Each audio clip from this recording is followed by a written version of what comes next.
사람들이 길을 가다가 넘어지는 경우가 종종 있죠. 왜 넘어집니까? 큰 돌뿌리에 걸려서 넘어지는 경우는 거의 없고 대수롭지 않게 여긴 작은 돌뿌리에 걸려서 넘어지는 경우가 많습니다. 이스라엘 백성들은 가나안의 큰 성 여리고를 쉽게 정복했습니다. 그런데 작은 아이는 쉽게 정복하지 못했습니다. 오히려 참패를 당하고 말았습니다. 첫 번째 전투였던 여리고성 전투에서는 대승을 거두었습니다.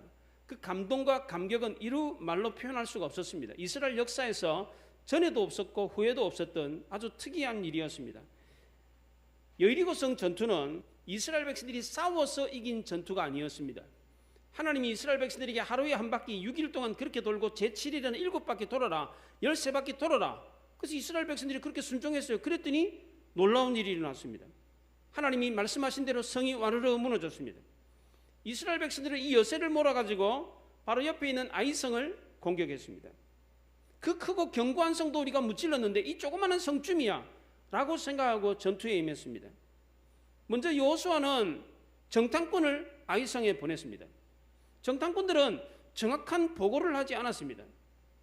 그 성에 인구가 얼마나 사는지, 그리고 성의 구조가 어떻게 되는지, 그 지형과 지세에 대해서도 보고를 하지 않았습니다.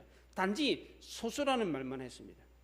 그런데 나중에 알고 보니까 그 아이성에는 1만 2천 명이나 사람들이 살고 있었습니다.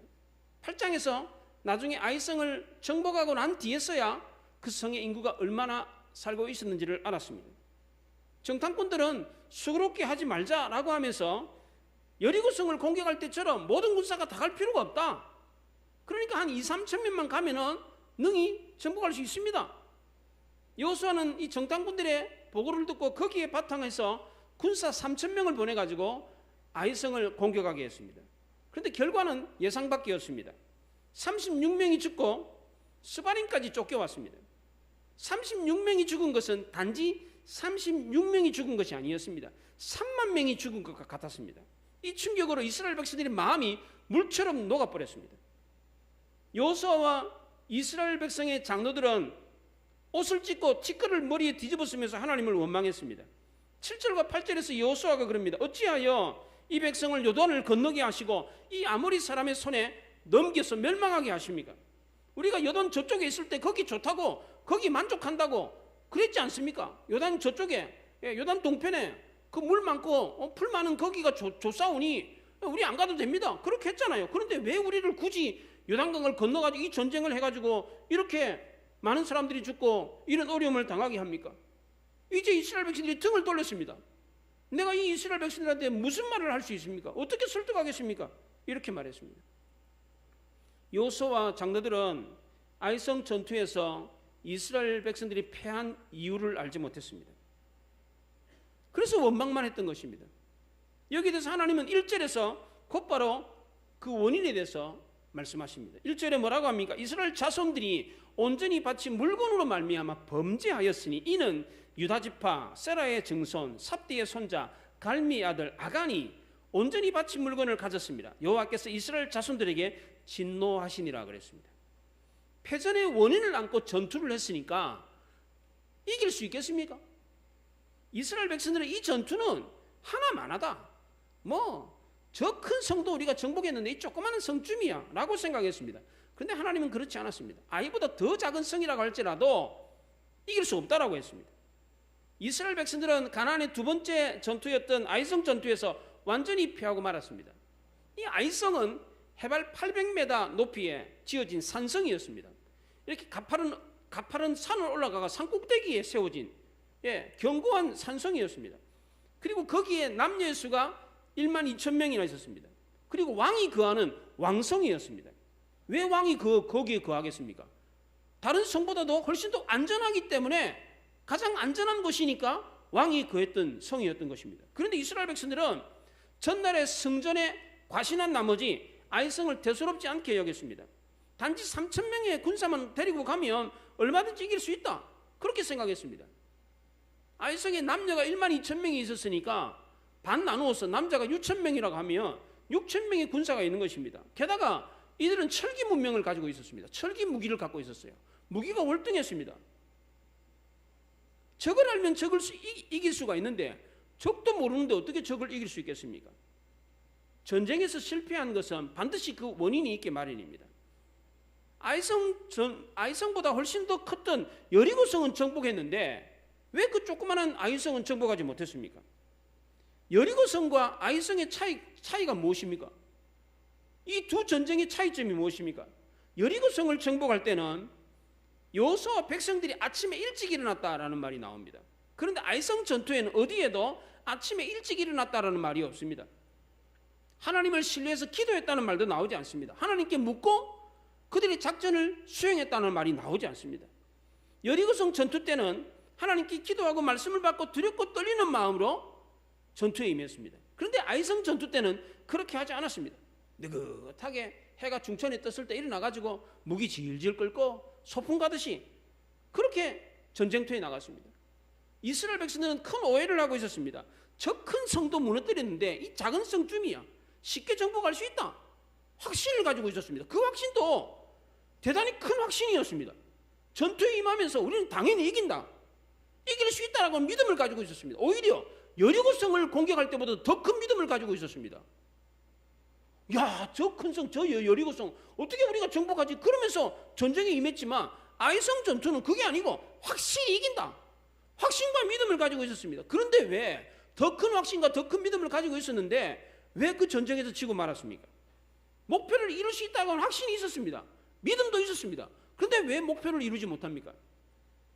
정말 하나님이 이루셨다라고 하는 확신이 없었기 때문입니다. 만약 여리고성 전투에서 정말 여리고성을 우리가 정복할 수 있었던 것은 하나님이 그렇게 하게 하셨다라고 생각했더라면 두 번째 전쟁이었던 아이성 전투 때는 어떻게 해야 되겠습니까? 전과 똑같이 전적으로 하나님을 의지하며 하나님께 도움을 구하며 두렵고 떨리는 마음으로 전쟁에 임해야 됩니다. 그런데 그렇게 하지 않았습니다. 흔히들 사람들은 어떤 일이 안 되면 소리를 지르면서 하나님께 도움을 구합니다. 그런데 막상 일이 이루어지면 하나님이 그렇게 해주신 게 아니라 내가 열심히 해가지고 내가 노력해가지고 일이 이루어졌다 그렇게 생각을 합니다. 또 하나 확신과 믿음이 컸는데도 불구하고 이기지 못했던 이유는 선줄로 생각하는 자는 넘어질까 조심하라라고 한 하나님의 말씀을 소홀히 여겼기 때문입니다. 이스라엘 백성들은 승리 이후에, 응답 이후에, 성취 이후에 조심해야 되는데 조심하지 않았다는 겁니다. 이스라엘 백성들은 여리고성에서 대승하고 난 뒤에 곧바로 아이성 전투에서 실패하고 말았습니다. 그로 인한 상실감과 비참한 심정은 이런 말로 표현할 수가 없었습니다. 한 번의 승리가 영원한 승리를 보장해 주는 것은 아닙니다. 이스라엘은 큰 싸움에서는 이겼지만 작은 싸움에서는 지고 말았습니다. 작고 보잘것없는 것을 대수롭지 않게 여겼기 때문입니다. 큰 일만 크게 생각하면 안 됩니다. 무심코 내뱉었던 말 한마디, 얼렁뚱땅 해치웠던 일들, 대충 마무리한 이런 것들이 나중에 큰 실패를 안겨다 줄 수 있다는 것입니다. 이스라엘은 대수롭지 않게 생각했던 한 사람의 작은 잘못 때문에 크나큰 실패를 경험했습니다. 아간 한 사람이 신할산 외투 한 벌을 숨겼습니다. 그리고 은 200세겔 그리고 금 50세겔의 금덩이 하나를 숨겼습니다. 이게 뭐 그리 큰 죄입니까? 한 사람이 그거 조금 훔쳤다고 그것 때문에 36명을 죽입니까? 하나님은 이스라엘이 아이성 전투에서 패한 것을 아간 한 사람에게만 책임을 돌리지 않으셨습니다. 오늘 1절 초반절을 한번 보십시오. 이스라엘 자손들이 온전히 바친 물건으로 말미암아 범죄하였으니 그랬어요. 이스라엘 자손이라고 하지 않고 복수로 썼습니다. 아간 한 사람이 아니라 이스라엘 자손들이 범죄했다 그렇게 말을 했습니다. 만약 아간 한 사람이 그 물건을 훔치지 않았더라면 이스라엘 백성들은 아이성 전투에서 승리했겠습니까? 한번 생각해 보십시오. 여호수아가 하나님께 묻지도 않고 정탐꾼들의 엉뚱한 보고를 바탕으로 안이하게 3,000명만 전쟁에 보냈을 때 그 전쟁에서 이길 수 있었겠습니까? 아이성에는 남녀가 12,000명, 남자만 6,000명이 살았습니다. 무기도 월등했습니다. 게다가 성 안에서 지키는 겁니다. 그것도 산에 세워진 견고한 산성입니다. 성 안에 6,000명의 군사가 있는데 성 밖에서 그것도 무기도 변변치 않는 공성 무기가 있는 것도 아니고 예, 사다리가 있는 것도 아니고, 예, 나무 죽창, 나무 막대기, 구리칼, 예, 돌도끼 이런 거 가지고 3,000명이 6,000명을 대항해서 싸우는데 어떻게 이기겠습니까? 흔히들 사람들은 누군가 한 사람에게 책임을 돌리면 문제가 해결될 것이라고 생각을 합니다. 그런지 않습니다. 현재 우리나라가 겪고 있는 이 코로나 사태, 사랑제일교회만 잘했으면, 강화문 집회만 없었으면 지금 코로나가 벌써 종식됐겠습니까? 여러분 그렇습니까? 그렇습니까? 이것은 책임 전가입니다. 정부가 책임을 회피하려고 하는 것입니다. 국가적 위기에 총책임은 누구에게 있습니까? 국가적 위기가 발생했어요. 그 총책임이 누구에게 있습니까? 대통령에게 있는 겁니다. 그래서 대통령에게 가장 큰 권한을 준 것입니다. 교회도 마찬가지입니다. 교회가 문제가 생기면 그 누구 성도 한 사람이 그 사람이 잘못해가지고 이렇게 된 겁니다. 그렇게 말해야 됩니까? 그렇지 않습니다. 교회의 중대한 책임은 누구에게 있습니까? 목사에게 있습니다. 그래서 목회자에게 가장 큰 권한을 주는 것입니다. 대통령이 가장 큰 권한을 가지고 있으면서 문제가 생기면 대통령 책임이 아니고 그 한 사람 책임이라고 그래요. 이런 법이 어디 있습니까? 그럼 국민한테 책임을 좀 권한을 주든지, 자기가 권한은 다 가지고 있으면서 아무런 권한이 없는 연약한 국민 한 사람에게 책임을 돌린다는 게 말이 됩니까 이게? 사람들에게는 참 나쁜 심리가 있습니다. 어떤 문제가 발생하면 희생양을 찾습니다. 누군가에게 책임을 전가함으로써 나는 책임이 없다, 나는 잘못이 없다 라고 하는 심리가 있습니다. 2002년에 노벨 경제학상을 받은 다니엘 캐네만이라고 하는 교수가 있습니다. 미국 프린스턴 대학의 행동경제학의 대가입니다. 행동경제학이라는 것은 여러분들 남자들 화장실에 가면, 공중 화장실 가면 변기에 파리가 그려져 있습니다. 그거 보셨습니까? 그게 행동경제학입니다. 옛날에는 남자 변기 앞에 뭐라고 했냐면 남자가 흘리지 말아야 될 게 눈물만 아닙니다. 이런 문구가 있었어요. 그거 써놔도 아무 소용이 없었어요. 그런데 변기에다가 파리 한 마리를 그려놨더니 남자들이 흘리지 않더라는 거예요. 이게 행동경제학입니다. 이게. 다니엘 캐네만 교수는 이런 얘기했습니다. 사람들이 어려운 수학 문제를 풀 때 천천히 그 문제를 풀려고 하지 않고 빨리 그 문제를 풀려고 하는 지름길을 찾는다고 그랬습니다. 그러면서 한다는 얘기가 책임의 비난 대상을, 책임질 비난의 대상을 찾아가지고 쉽게 그 문제를 풀려고 하는 경향이 있다는 거예요. 문제가 발생하면 자기가 알아서 그 문제의 원인을 찾고 문제를 풀어야 되는데 쉽게 다른 사람을 통해 그 문제를 풀려고 한다는 것입니다. 행동경제학이 그런 뜻입니다. 굳이 뭐 여러 문구 쓸 것도 없고 파리 한 마리 딱 그려놓으면 끝난다는 거예요 이게. 예. 그럼 하나님도 그렇게 하셨습니까? 그렇지 않습니다. 실패의 원인을 아간 한 사람에게 돌리지 않았습니다. 실패의 원인을 조목조목 따지셨어요. 왜 실패의 원인을 이렇게 조목조목 따집니까? 실패의 원인을 알아야 다시는 실패하지 않기 때문입니다. 우리 역시도 마찬가지입니다. 실패의 원인을 조목조목 따질 필요가 있습니다. 왜 그렇습니까? 아이성 전투에서 실패는 곧 우리의 실패가 될 수 있기 때문에 그렇습니다. 실패의 원인을 알면 다시는 그와 같은 실패를 반복하지 않기 때문입니다. 그럼 아이성 전투의 실패의 원인이 무엇입니까? 먼저 실패의 원인은 이스라엘 민족의 지도자인 여호수아에게 있습니다. 이스라엘 백성들이 아이성을 정복하는 과정에서 단 한 번도 여호와라는 말이 나오지 않습니다. 7장 2절부터 5절까지가 아이성을 정복하는 과정인데 단 한 번도 하나님이란 말이 나오지 않습니다. 여호수아 9장에서 이스라엘 백성들이 기브온과 화친을 맺을 때도 마찬가지입니다. 하나님께 묻지를 않았어요. 이스라엘 백성들이 여리고성을 공격하기 전에 하나님께 물었던 것과는 완전히 대조적입니다. 여리고성을 공격할 때는 어떻게 해야 됩니까? 하나님 도와주십시오. 하나님 그렇게 물었는데 아이성 전투할 때는 그렇게 하지 않았어요. 여호수아 5장 14절에 주여 종에게 무슨 말씀을 하시라니까 이러면서 물었어요. 그런데 아이성 전투 때는 어디에도 물었다는 말이 나오지 않습니다. 묻지 않았기 때문에 패전의 원인을 알 수가 없죠. 그래서 여호수아는 장로들과 함께 티끌을 뒤집어쓰고 막 원망을 했어요. 이렇게 하시면 백성들이 등을 돌립니다. 내가 저 백성들에게 어떻게 무슨 말을 하겠습니까? 그렇게 하면서 원망을 했습니다. 두 번째로 실패의 원인은 정탐꾼들에게 있었습니다. 정탐꾼들은 여호수아에게 이런 보고를 했습니다. 3절에 백성을 다 올라가게 하지 말고 2, 3천 명만 올라가서 아이를 치게 하소서. 그들은 소순이 모든 백성을 그리로 보내 수고롭게 하지 마소서.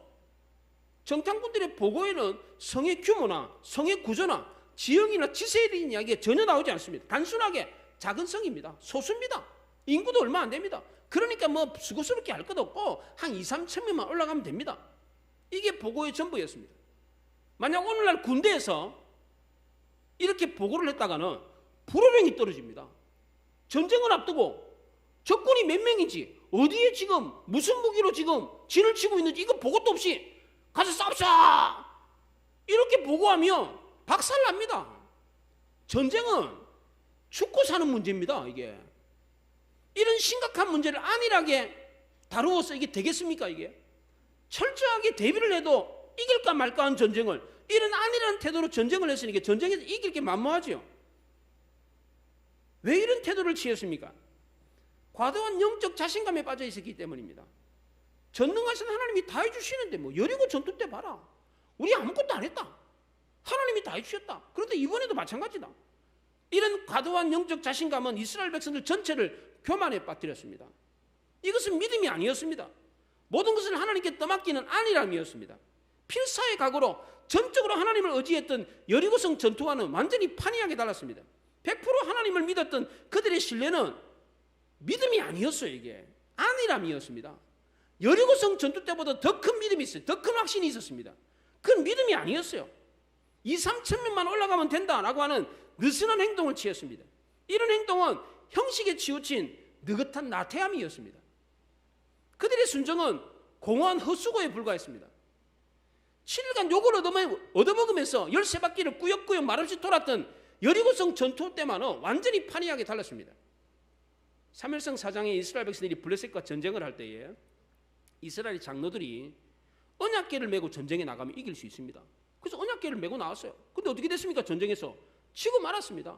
언약궤도 빼앗기고 말았습니다. 언약궤만 있으면, 하나님만 있으면 우리는 이긴다. 이거는 믿음이 아닙니다. 또한 이스라엘 백성들이 느긋한 행동을 취했던 이유는 여리고성을 정복한 것이 자기네들 군사력으로 이겼다라고 생각했기 때문입니다. 화장실 들어갈 때 다르고 나올 때 다르다고 그러잖아요. 이스라엘 백성들이 그랬습니다. 여리고성을 정복했을 때 이스라엘 백성들은 한시름 나왔습니다. 여리고성 앞에서 이스라엘 백성들은 먹을 게 없었습니다. 길갈에서 40년 만에 유월절을 절기를 지켰습니다. 그리고 난 뒤에 만나가 싹 끊겨버렸습니다. 40년 동안 내렸던 만나가 끊겼어요. 이제 뭐 먹고 살 걱정이 당장 눈앞에 다가왔습니다. 죽느냐 사느냐 이런 문제였습니다. 그런데 여리고성을 정복하고 난 뒤에는 이런 다급함이 싹 사라졌습니다. 왜? 성을 정복했으니까 전리품을 챙겼어요. 그러니까 이제는 하나님이 안 도와주셔도 돼. 우리 스스로 해결할 수 있다 이런 생각이 들었습니다. 여리고성 때만큼 다급하지가 않았어요. 여리고성 때처럼 그렇게 막 간절하게 하나님을 찾을 필요도 없었습니다. 하나님 없어도 된다 이런 교만한 마음이 싹 들기 시작했습니다. 승리 이후에 항상 교만을 경계해야 됩니다. 작은 교만이 다시 큰 실패를 가져올 수 있다는 것입니다. 이번에 일본의 아베 총리가 사퇴를 선언했습니다. 일본의 언론들은 아베 총리가 사퇴한 원인을 8년 장기 집권을 하면서 교만에 빠져가지고 민심을 잃었기 때문이다 이렇게 보도를 했습니다. 8년 동안 장기 집권하다 보니까 교만에 빠져가지고 백성들의 소리, 국민들의 소리를 안 들어가지고 민심을 잃어서 저렇게 사퇴한 거다 그렇게 이야기를 했습니다. 이것은 일본 아베 총리만의 이야기가 아닙니다. 우리나라도 똑같습니다. 조선 후기의 문신이었던 김조선은 절대 권력은 절대 부패한다라는 이야기를 했습니다. 영국의 유명한 정치가 액톤이라고 하는 사람이 있습니다. 영국 아주 유명한 정치관, 이 사람도 똑같은 말을 해요. 절대 권력은 절대 부패한다 그런 말을 했습니다. 왜 그렇습니까?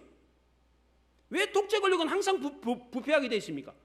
비판을 받지 않기 때문에 그렇습니다. 그러니까 언론이나 야당에서 비판을 하면 비판하도록 내버려 둬야 돼요. 그래야 부패를 막을 수가 있습니다. 그런데 지금 정부와 여당은 어떻게 하고 있습니까? 야당에서 언론에서 비판하면, 언론은 비판도 안 하지만 비판하면 뭐라 그럽니까? 개소리라 그럽니다. 여당에서 실제로 그랬어요. 여당 국회의원이 미친 개소리라 그랬어요. 이번에 공공의대 설립을 반대하는 의사들을 밥그릇 싸움한다고 하면서 공공의대 정책을 지금 국가가 밀어붙이고 있습니다. 주변에 정말 사명감을 갖고 일하는 좋은 의사들도 많이 있습니다. 의사들이 지금 전국에 대한민국 의사가 부족하다는 거 알아요. 그런데도 지금 이 위중한 상황에서 이와 같은 데모를 하는 이유가 있습니다. 단지 밥그릇 싸움이 아니에요. 근무 여건을 개선해 달라는 거예요. 지금 의료계에 기피하는 과가 있습니다. 외과, 흉부외과, 뭐 산부인과 이런 과는요 안 가려고 그래요. 예. 수도권에도 이런 의사들은 고용을 안 합니다. 안 하려고 그래요. 왜냐하면 고용을 하면 마이너스예요. 예. 돈을 못 벌어요. 큰 병원에도 이런 의사들을 뽑으려고 안 해요. 그러니까 의사들이 이런 과를 안 가는 거예요. 이런 문제 해결해 달라는 거예요. 지방에 의사가 없다 그러는데 왜 없겠어요? 그 구조를 개선해. 단지 그냥 의대생만 많이, 의사만 많이 배출한다고 해서 지방에 의사가 많이 가고 기피학과에 가는 게 아니라는 거예요. 그 근본적인 문제를 해결해 달라는 겁니다. 또 하나 공공의대 설립하면서 의대생들을 시민단체가 추천할 수 있게 법을 만들어 놨어요. 그 법을 통과시켜달라 그러니까 의사들이 찬성하겠습니까? 시민단체 자기네들 가족들 친척들 아이들 의대에 보내달라고 추천을 하면 정부에서 그걸 허락해 준다는 거예요. 그러면 시민단체는 정부에 대해서 비판하는 얘기를 할 수 있겠습니까? 비판하는 얘기를 못하죠. 왜? 그러면 자기가 추천할 사람 안 뽑는데. 그러니까 시민단체도 길들이는 거예요. 서로 자기네들끼리 그냥 한통속이 되는 겁니다. 예. 이러니까 못 받아들이겠다는 거예요. 이런 거 개선해 달라는 겁니다. 이런 얘기를 정부가 안 들어요. 이거를. 사람들은 남이 자기를 비판하면 자기가 잘못했다고 인정하면 자기가 무너지는 줄 알아요. 그런데 그렇지 않습니다. 오히려 정반대입니다. 나단 선지자가 다윗을 비판했기 때문에 다윗이 성군 다윗이 된 것입니다. 만약 나단 선지자가 다윗을 비판하지 않았더라면 다윗은 절대로 성군이 될 수 없었을 것입니다. 그 흉측한 죄를 가지고 자기의 생애를 마쳤다면 어떻게 다윗이 훌륭한 임금이 될 수 있었겠습니까? 남의 비판을 받지 않으려고 그러고 아예 처음부터 비판을 갖다가 차단시키려고 하면 그것은 교만인 것입니다. 이런 교만이 우리 개인과 공동체를 실패하게 만드는 것입니다. 세 번째로 실패의 직접적인 원인을 제공한 아간에게도 책임이 있습니다. 하나님은 여리고와의 전투에서 취한 모든 은금 동철기구는 여호와의 곳간에 드리라 그렇게 말했습니다. 그런데 아간은 그 중에서 시날산의 아름다운 외투 한 벌 그리고 은 200세겔 그리고 50세겔 금덩어리 하나를 훔쳐가지고 자기 장막에다가 숨겨놨습니다. 아간은 공동체 의식이 없었습니다. 내가 이렇게 행동하면 우리 공동체가 어떻게 될까? 나 때문에 전쟁에 지진 않을까? 내 말과 행동이 공동체에 어떤 영향을 미칠까? 이걸 전혀 생각하지 않았습니다. 오로지 자기 자신만 생각했습니다. 나 하나쯤이야. 아무도 모르겠지. 설사 나중에 알더라도 뭐 이 정도 가지고 뭐 문제될 게 있나? 내가 조금 챙긴 거 가지고 뭐 문제 되겠어? 공동체를 생각하지 않고 자기 자신만 생각하니까 욕심이 절제가 안 되었습니다. 시날산 외투가 그냥 외투가 아닙니다. 이 시날산이라고 하는 것은 창세기 11장에 바벨탑을 쌓았던 문명의 중심지입니다. 경제 중심지입니다. 그러니까 이 외투 한 벌을 봤는데 정말 최첨단 외투예요. 막 최고 패션의 외투요. 눈이 휘둥그레졌습니다. 생전 처음 보던 귀중한 물건을 봤습니다. 게다가 번쩍번쩍거리는 은과 금을 보았을 때 눈이 휙 돌아갔습니다. 자기만 생각하니까 욕심을 절제할 수 없었습니다. 나라고 민족이고 뭐 눈에 뵈는 게 없었습니다. 뭐에 홀린 듯이 훔쳐다가 자기 장막에다 숨겨뒀습니다. 욕심은 죄가 아닙니다. 욕심이 없는 사람이 누가 있습니까? 다 욕심 가지고 있습니다. 근데 욕심을 가만 내버려 두면 죄가 됩니다. 야고보서 1장 15절에 욕심이 잉태한 즉 죄를 낳고 죄가 장성한 즉 사망을 낳느니라 그랬습니다. 욕심을 품고 있으면 죄가 됩니다. 죄가 커지면 사망을 낳습니다. 욕심이 일어날 수 있습니다. 욕심 없는 사람은 없습니다. 그런데 이 욕심을 계속 품고 있으면 그게 죄가 된다고 합니다. 여자분들 TV 드라마 보면 왜 탤런트들 나오잖아요. 막 잘생긴 뭐 탤런트들, 예쁜 탤런트들 보면은 뭐 나도 저렇게 예뻐졌으면 뭐 그런 마음들이 있나 봐요. 남자들도 있고요. 이런 욕심이 있습니다. 그렇더라도 저녁에 세수하고 동동 구리면 바르고 그냥 자야지 백화점 가가지고 물건 훔치면 안 됩니다. 남편한테 쫄라대가지고 좋은 옷 사달라고 좋은 화장품 사달라고 쫄라대면 안 됩니다. 가정 형편을 생각해서 살 건지 말 건지 결정해야지 자기만 생각하고 남은 생각하지 않고 가정이라고 공동체는 생각하지 않으면 욕심을 절제할 수가 없습니다. 근데 가정을 생각하면 남을 생각하면 자기의 욕심이 절제가 된다는 것입니다. 아간이 범죄했던 이유가 바로 이런 것입니다. 욕심이 생길 수 있어요. 그러나 그 욕심을 제어하지 못했어요. 왜? 자기만 생각하기 때문입니다. 아이성 전투에서 실패하는 건 우리의 실패의 본보기가 될 수 있습니다. 우리도 이와 같은 실패를 할 수가 있습니다. 우리도 하나님께 묻지 않으면 실패할 수 있습니다. 여리고성과 같은 큰 문제가 생겼을 때 기도해야 되지만 작은 문제, 아이성과 같은 작은 문제가 생겼을 때도 하나님께 기도해야 됩니다. 크든 작든 하나님께 물으면서 행해야 실패하지 않습니다. 두 번째로 과도한 영적 자신감을 가지고 있으면 우리도 실패할 수 있습니다. 과도한 영적 자신감은 용기가 아니라 교만입니다. 교만은 하나님이 제일 싫어하는 것입니다. 그런데 마귀가 제일 좋아하는 것입니다. 이 교만은 마귀의 조종을 받게 하는 가장 좋은 조건입니다. 그래서 잠언서 16장에 교만은 패망의 선봉이요 거만한 마음은 넘어짐의 앞잡이니라 그렇게 말을 했습니다. 교만하면 누구의 말도 들으려고 하지 않습니다. 자기가 최고라고 생각하기 때문에 남의 말을 듣지 않습니다. 니는 말해라. 나는 나대로 간다. 말하려면 해라. 내가 들어줄게. 근데 안 따릅니다. 요즘 경제인들이 한국 경제가 심각하다고 합니다. 이러다가는 정말 돌이킬 수 없을 정도의 큰 위기를 맞게 된다. 그렇게 말을 했습니다. 정치 전문가들은 한국 민주주의가 심각하게 훼손되고 있다라고 하는 이야기를 하고 있습니다. 그런데도 정부는 그런 얘기는 국민들에게 불안을 조성한다. 그러면서 귀를 닫아버립니다. 지금 대한민국은 코로나 그리고 최장기간 장마 다시 코로나 급증으로 인해가지고 강도 높은 위기를 겪고 있습니다. 그런데도 정부는 뭐라 그럽니까? 괜찮다고 합니다. 재난지원금이라는 명목으로 돈을 막 찍어냅니다. 국가 부채가 늘어나도 OECD 국가 중에서 우리나라가 제일 부채 비율이 낮다. 그러니까 괜찮다 그럽니다. 사실 다른 나라는 그런 국가 부채 비율이 올라가는데 30년, 40년 걸렸습니다. 그런데 우리는 불과 3, 4년 만에 그 비율로 지금 올라가는 것입니다. 불과 3, 4년 만에. 그러면 30년, 40년 되면 어떻게 되겠어요? 다른 선진국을 앞질러서 1등 좋아하는 우리나라가 국가 부채도 1등 됩니다. 분명히 됩니다. 이렇게 힘들다고 그러는데 그런데도 정부는 뭐라 그럽니까? 괜찮다 그럽니다. 경제수장들은 대한민국은 OECD 국가 중에서 경제순자리 성장률이 가장 높다고 그럽니다. 다른 나라가 다 마이너스 뭐 10몇 프로 그런데 우리는 뭐 1점 몇 프로밖에 안 되니까 우리는 선방한 거다. 그러니까 곧 있으면 V자 반등한다. 내려갔다가 곧바로 반등한다. 그렇게 말을 합니다. 물론 국민들에게 희망을 주는 것은 좋은 것입니다. 그러나 위기의 때에 희망만 주면 큰일 납니다. 스톡데일 패러독스라고 하는 말이 있습니다. 스톡데일은 미국이 베트남 전쟁에서 포로 군인들이 그 베트남 그 하노이 수용소에 갇혔던 그 포로들 중에서 가장 높았던 최고의 장군이었습니다. 스톡데일이. 이 스톡데일 장군은 8년 동안 수많은 고문을 당하면서도 미군 포로들을 살려가지고 고국으로 고향으로 돌려보냈던 전쟁 영웅이었습니다. 그 당시 포로 수용소에서 끝까지 살아남았던 사람들은 낙천주의자가 아니라 현실주의자였습니다.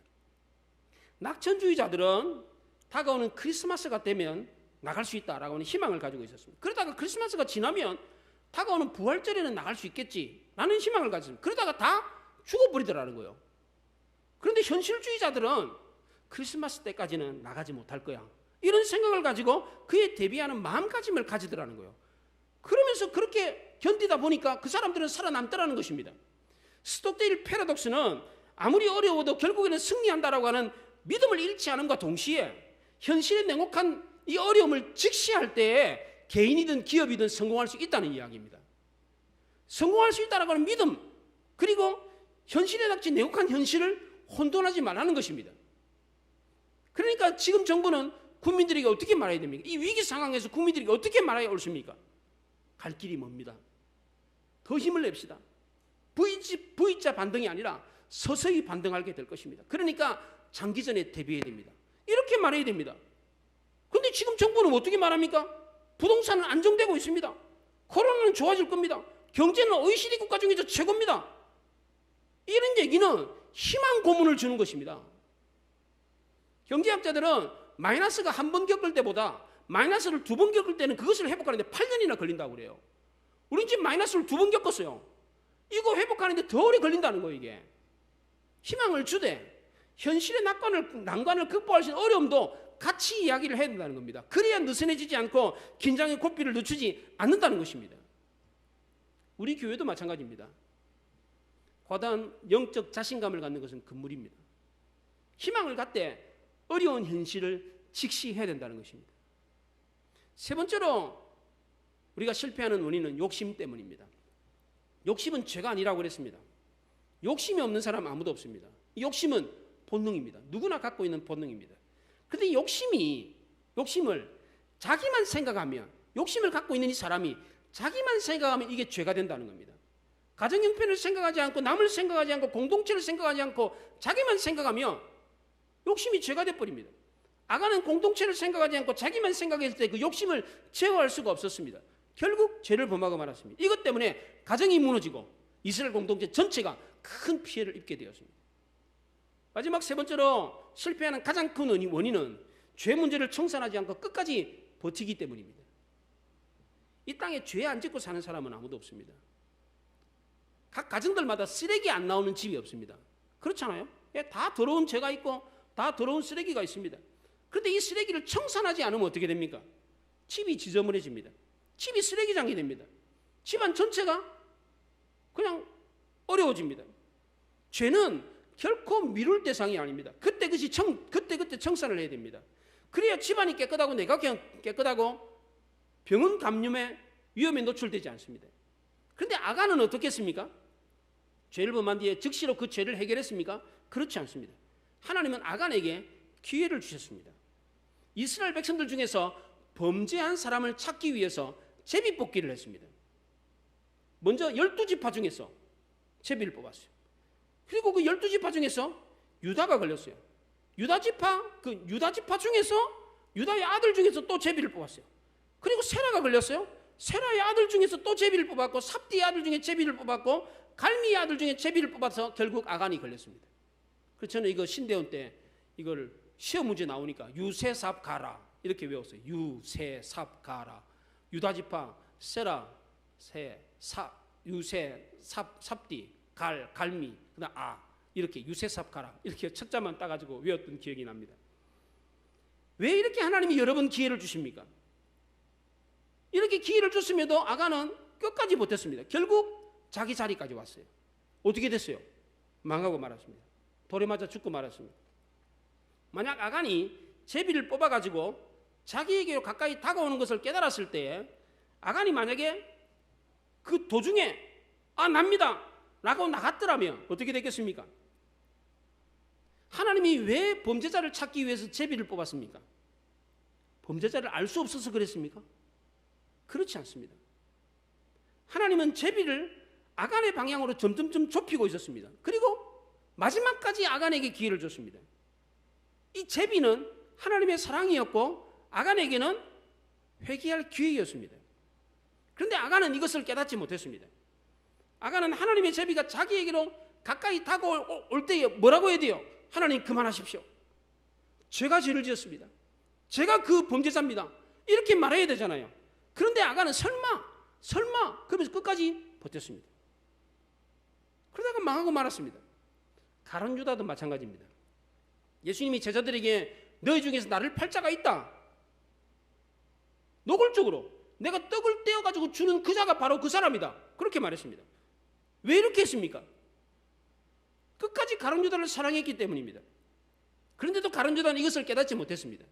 예수님이 마지막에 이 일을 내가 속히 행하라 라고 말씀을 하셨음에도 불구하고 나 알고 있다 라고 하면서 그 말을 해줬음에도 불구하고 가룟 유다는 어떻게 했습니까? 결국 그 일을 행하고 말았습니다. 비참한 처해를 맞아 죽었습니다. 제가 신학대학원에 교수님 친구 중에 한 분이 담배를 못 끊는 분이 계셨어요. 근데 이분이 재래식 화장실에서 담배를 피다가 담배 꽁초를 화장실에다 버렸는데 그 화장실이 폭발을 했어요. 재래식 화장실 앉아가지고 볼일 보는데 밑에서 폭발을 했으니까 어떻게 되겠어요? 완전 똥덩어리가 막 터져가지고 막 난리가 난 거예요. 뭐 화상을 입었어요. 그래가지고 담배 끊었대요. 예. 그런 꼴이에요 이게. 하나님이 제일 싫어하는 사람은 죄 지은 사람이 아닙니다. 하나님이 제일 싫어하는 사람은 끝까지 버티는 교만한 사람입니다. 죄를 지었음에도 불구하고 계속해서 잘못했다고 고백하지 않는 사람 제일 싫어합니다. 근데 왜 하필이면 아간입니까? 그 많고 많은 사람들 중에서 왜 하필이면 아간입니까?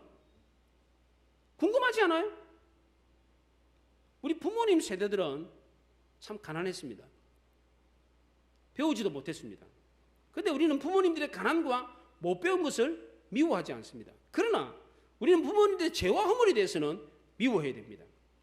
왜 그렇습니까? 그 죄가 대물림 되기 때문에 그렇습니다. 왜 하필이면 아간입니까? 왜 성경은 이 아간이라고 말하지 않고 아간의 족보를 쫙 거창하게 열거하면서 아간을 이야기합니까? 이 유다에서부터 족보가 시작됩니다. 족보가 유다 위에 또 있잖아요. 야곱 있잖아요. 야곱 위에 또 있잖아요. 근데 거기는 안 하고 유다부터 딱 이야기를 합니다. 왜 유다부터 이야기를 합니까?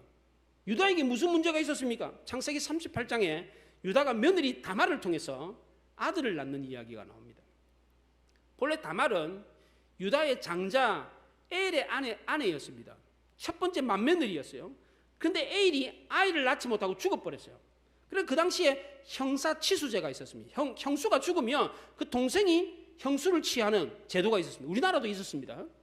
그 두 번째 아들 오난에게 며느리를 줬습니다. 근데 오난은 그 형수에게 아들을 낳아주질 않았어요. 그래서 하나님이 쳐가지고 죽었어요. 그 세 번째 아들 셀라는 그게 두려워가지고 아예 다말을 가까이 하지 않았어요. 그래서 시아버지 유다가 이 다말을 친정집으로 보내버렸습니다. 그러니까 이 다말은 시아버지 유다를 유혹해가지고 아주 컴컴한 밤에 안개 낀 거리에 이 창녀의 모습을 하고 변장을 하고 있다가 이 시아버지를 유혹해가지고 성관계를 맺고 아들을 낳습니다. 쌍둥이를 낳았는데 그 쌍둥이가 베레스와 세라였습니다. 그 둘 아들 중에 세라가 바로 세라의 우선이 이 아간이었습니다. 세라의 아들 삽디 아들 갈미의 아들 아간이었습니다. 이 집에는 이런 성적인 문제가 있었습니다. 유다는 며느리 다말을 도둑질했습니다. 유다의 우선인 아간은 여리고 성의 재물을 도둑질했습니다. 이거는 가계에 흐르는 저주가 아닙니다. 자식은 부모를 보고 배웁니다. 아버지가 술꾼이면 아들이 술꾼인 경우가 많습니다. 술 때문에 아버지가 폐가 망신했으면 아들은 절대로 그 술을 마시면 안 되잖아요. 그런데 이상하게도 아버지가 술꾼이면 아들도 술꾼이에요. 아버지가 노름꾼이면 아들도 노름꾼이에요. 아버지가 두 집 살림하잖아요. 그러면 아들도 두 집 살림합니다. 이상합니다. 왜 그렇습니까? 보고 배우기 때문입니다. 이것은 단순한 저주의 대물림이 아닙니다. 죄의 대가가 아닙니다. 죄가 그대로 이어지는 게 아닙니다. 자식은 부모를 보고 배우기 때문입니다. 왜 자식은 부모를 보고 배웁니까? 부모가 그 죄를 완전히 청산하지 않았기 때문입니다. 괜찮아. 나도 이렇게 노름했지만 이렇게 살고 있잖아. 내가 두 집 살림하지만 나 괜찮게 살고 있어. 이런 모습을 보여주기 때문에 아버지도 뭐 노름했지만 잘 사네. 뭐 두 집 살림했지만 뭐 술 저렇게 부모가 알코올 중독자가 됐지만 뭐 괜찮네. 이렇게 생각하니까 자식들도 느슨하게 생각해가지고 그런 잘못을 저지르는 겁니다. 우리 사회의 친일파 후손들이 과거 일제시대 때에 조상들이 가졌던 땅을 찾겠다고 재판을 걸고 있어요. 그런데 과거에는 50%가 승소를 했습니다. 그런데 최근에는 거의 다 패소를 합니다. 땅을 못 찾아요. 그런데도 계속해서 지금 옛날에 자기 조상들이 가졌던 땅인데 국가가 몰수해 갔다는 거예요. 그거 우리 땅이다 달라고 지금 계속해서 소송을 걸고 있습니다. 왜 이럽니까? 왜 그렇습니까? 조상들의 죄를 습관적으로 대물림하기 때문에 그렇습니다. 그게 잘못이라고 생각하지 않기 때문에 그렇습니다. 우리 사회의 위안부 문제가 지금도 시끄러운 문제입니다. 아직도 해결이 되지 않았습니다. 왜 그렇습니까? 일본 정부는 공식적으로 우리는 그런 일을 한 적이 없다 딱 잡아댑니다. 그리고 증거를 대라고 합니다. 그 당시에 위안부와 성관계를 맺었던 일본 사람들이 아직도 수많은 사람들이 살아있어요. 지금 일본 사람들 가운데 그때에 일제시대 때에 태평양 전쟁 때에 여자들 끌고 가가지고 성관계 했고 본국으로 돌아가가지고 지금 일본 사람들 뭐 90세 100대 된 할아버지들 살아있어요 지금도. 근데 그 사람들 중에 단 한 사람도 증인이 안 나온다는 거예요. 증인이. 지금 한국 정부가 저렇게 위안부가 있었다고 이야기하는데 그거 사실입니다. 나 군대 있었을 때 조선 여자들하고 그렇게 했습니다. 이렇게 증인을 쓰는 사람이 아무도 없다는 거예요. 왜 그렇습니까? 죄의 습관을 대모님하고 있기 때문에 그렇습니다. 이게 얼마나 무서운 일인지 모릅니다. 내가 어떻게 사느냐의 문제는 나만의 문제가 아닙니다. 후손들에게도 그 영향이 미칩니다. 내가 하는 행동, 내가 했던 말이 다 후손들에게 영향을 미친다는 것입니다. 우리는 자녀들에게 절대 물려주지 말아야 될 것이 있습니다. 그것이 뭡니까? 죄입니다. 죄는 반드시 내가 당사자가 청산을 해야 됩니다. 후손들에게 남겨줘서도 안 되고 내일로 미뤄서도 안 됩니다. 우리 인생을 실패하게 하는 궁극적인 원인이 바로 죄에 있습니다. 죄 문제를 청산하지 않고서는 내일이 없습니다. 회개하면 오늘은 자존심 구겨지고 오늘은 없는 것 같습니다. 그런데 내일이 있고 미래가 보장됩니다. 하나님은 우리가 한번 실수했다고 해서 영원히 우리를 버리시는 분이 아닙니다. 여러분 계속해서 우리에게 돌이키라고 말씀합니다. 아간에게 그랬던 것처럼, 가룟 유다에게 그랬던 것처럼 오늘 우리에게도 똑같이 계속해서 여러 번 계속해서 기회를 주십니다. 오늘 이 말씀을 통해서도 하나님은 우리에게 이 기회를 주고 계십니다. 이 하나님의 음성을 들을 수 있기를 바랍니다.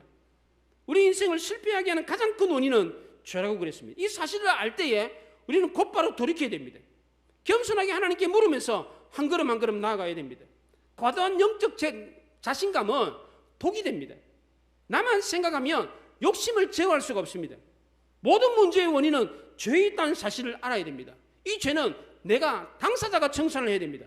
그래야만이 내일이 있고 그래야만이 미래가 있고 소망이 있는 것입니다. 오늘 우리의 역사를 보면서 우리의 현실을 보면서 모든 문제의 원인은 어디에 있습니까? 죄에 있습니다. 그 당사자가 청산해야 됩니다. 오늘 하나님이 아간을 통해서 우리에게 들려주신 이 말씀을 가슴 깊이 새기시고 하나님의 음성을 듣고 이 죄를 회개함으로 내일이 있고 기대와 소망이 있는 승리하는 인생 사시기 바랍니다. 기도하겠습니다.